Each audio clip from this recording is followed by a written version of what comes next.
What's going on, guys? Artificial Creations here, and I'm very happy to be able to bring you yet another desktop tutorial. It's been a while since I've done a desktop tutorial, but I thought it was time. So in this video I will show you guys a really simple way to view your Twitch chat while in game, and also while in a full screen game only using one monitor.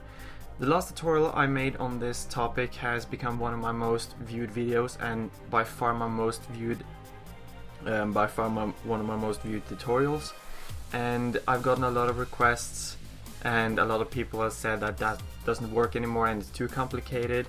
So I decided to make a new video because, as I said, the last tutorial had a lot of different and difficult steps and it wasn't really that easy to follow.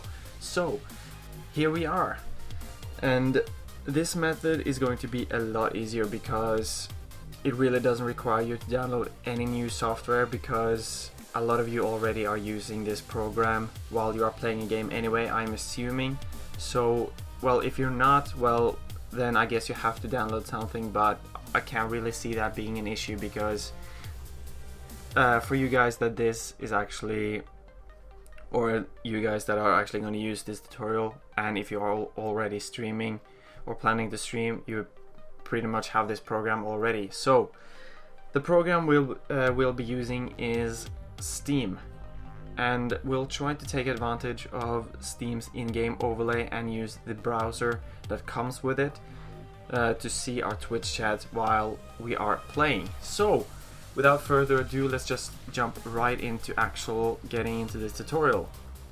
Alright, so we can go ahead and start up our Steam. We don't have to do anything else than just other than just start up a game, and I'll start up Black Ops 3 because I'm pretty sure a lot of you guys are playing that, and it would be nice to show you guys how to actually do this. And it doesn't matter what game it is, I'll show you guys later that I can do this with a non-Steam game, and it works just the same, because if you just run the game through Steam and you'll be able to see the Steam overlay in the game, regardless if it is a Origin or if it is an Origins game or a Uplay game. It doesn't matter. So once we are here, let's go ahead and just start up this different stuff, or we can just do it from here, I guess. So to get the Steam overlay, you guys should be familiar with this. Just shift tab and you'll get up the Steam overlay, and as you can see we have a lot of different stuff here, but what you want to click is a web browser. Now I'm using Metro for Steam. If you're using the default skin, the web browser music and settings tabs will be on the bottom of the screen, I believe. But for this tutorial I'll be using the Metro for Steam, and it is by far the best Steam skin anyways, so yeah. But once you have this Steam overlay open, just press the web browser and it will take you to Steam's own web browser, and we can go ahead and go into twitch.tv. And I logged in before starting doing this tutorial, so I had everything ready, but you can log in if you want. You don't have to, but if you want to chat as yourself from the chat in the Steam browser, you have to log in. So we can go to my channel. If you not want to chat from, if you only want to read and not do the actual chat or typing from here, you only have to like search your own channel and go into the chat. Now once you're here, you might notice that your chat is white like the background underneath the video here, but mine is kind of like darker because I have turned on dark mode, which I find to be a lot more like pleasing to the eyes, I guess. So once we have this here, you don't need all this stuff on the sides, so we can go ahead and press the chat settings icon, and we can do pop out, which will pop out the chat in its own window. And once it's ready and loaded, we can just go ahead and close this other window. So here we go, here we have the chat window. Now if I close the overlay by shift tabbing, you'll see that it disappeared, but if we shift tab again, it's still there. So let me go ahead and just type something from my phone so we have something to watch from. Now hopefully you'll be able to see me typing at the same time, so I'll just type in something random here. Now this is just to see or to just show you that the chat overlay actually works and is actually pretty quick to update. And let me just type in some random stuff. Let's see. Okay, here we go. So I'll press send, and as you will see, it will show up pretty quick, and is really nice. So we can type out something else. This is just, or this just, if I can type this, can't actually type right now. This just came up on screen in the Steam overlay. Alright, so we can press send again, and we will see that it will come up in the actual chat. So what is cool about this is we can actually press shift tab, and you guys might be concerned that the chat will disappear and you won't see what people have typed the next time you open up your window or the chat overlay or the Steam overlay, but you actually will. It's still there. So this is a really nice method, and obviously you can't view this while you're playing, right? Because you can't like move around and stuff while you have the Twitch or the chat or the Steam overlay open, obviously. But you will be able to, like, if you die, if you're just gonna have a short break, just quickly look at the chat, see what people are talking about, respond, and all that good stuff, and you'll be good to go. Now, obviously, if you don't want to use this method, you always have the you can just have your phone open next to you. Obviously, if you only have one monitor as well, that is also a really nice method, just to have your phone with the Twitch chat open with the Twitch app. It's really simple and it works just the same, and you won't be able to, or you won't have to pause the game or anything to actually view it.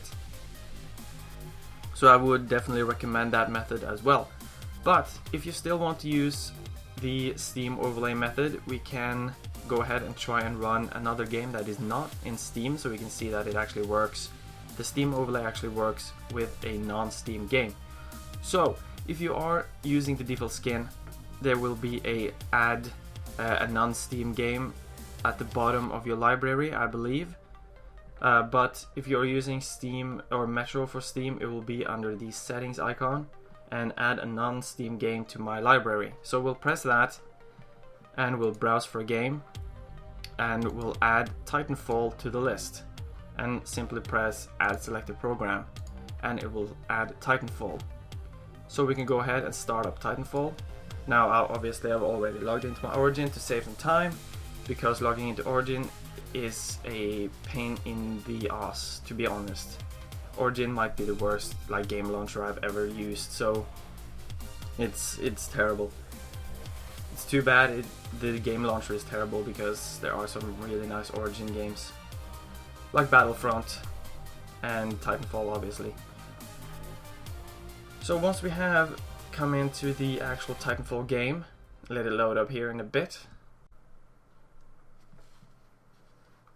Alright, so once we have loaded up the game, we can go ahead and press Shift Tab, and you'll see the Steam overlay coming up, and we are still playing Titanfall, which is a non-Steam game, which is really cool, because that means this method works for pretty much any game you run through Steam.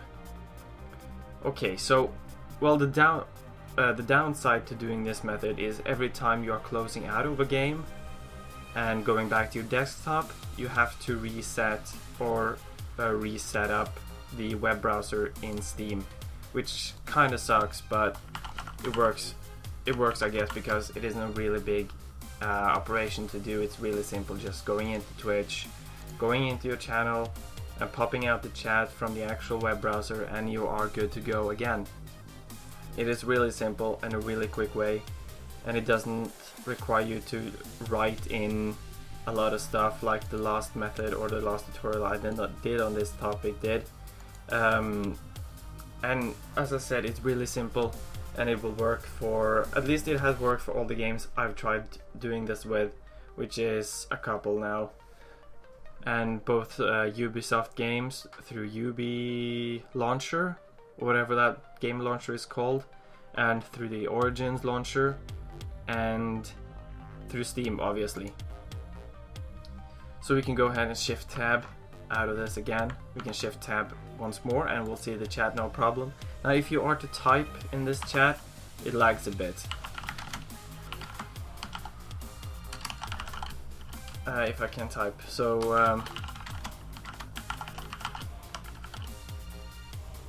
alright. It is quite laggy if you're going to type from this chat, but it is basically just to like quickly pressing shift tab and just seeing what your chat is up to, and just so you can keep responding and talking with your chat while playing either a Steam game or a non-Steam game or whatever, if you only have one monitor to do this with. And another thing that I need to mention is the when you're doing the shift tabbing to view the overlay, the viewers, your viewers on Twitch, will not be able to see the Steam overlay. At least that is my impression. I have tried it to record some stuff with OBS with this, and trying to preview a live stream on OBS while shift tabbing to see the Steam overlay while playing, and at least I did not see the Steam overlay coming up on the preview, so I'm gonna assume that the viewers will not see it. This is just for you if you want your viewers to view the chat while you're playing as well. I have another tutorial on my channel for that, but at least it's not really that relevant for this tutorial because this is only for the actual streamer. Alright, so I think I mentioned another way you can do this, which is to use your phone as basically your second monitor while just pulling up the Twitch app on your phone, as you saw me do earlier when I was typing in the chat while we were playing or while we were in game in Black Ops 3, and just having the chat open on your phone, which would obviously mean that you can view the chat at any time. You can have it in front of you while playing, so just quickly glancing down at your phone to see the chat, and you could respond from your phone as well if you're not like talking to the chat or whatever, and that is also a simple method to do this. Alright, so thanks for watching, guys. If you found this tutorial helpful, please leave a comment in the comment section below the video, and if you run into any issues, please let me know, and I'll try to at least help you guys out and try and figure out what we can do to make this work. If it did work, great, and if it didn't, as I said, leave a comment in the comment section below, and I'll try to help you guys out. And yeah, I think that was it, guys. I'll talk to you guys later.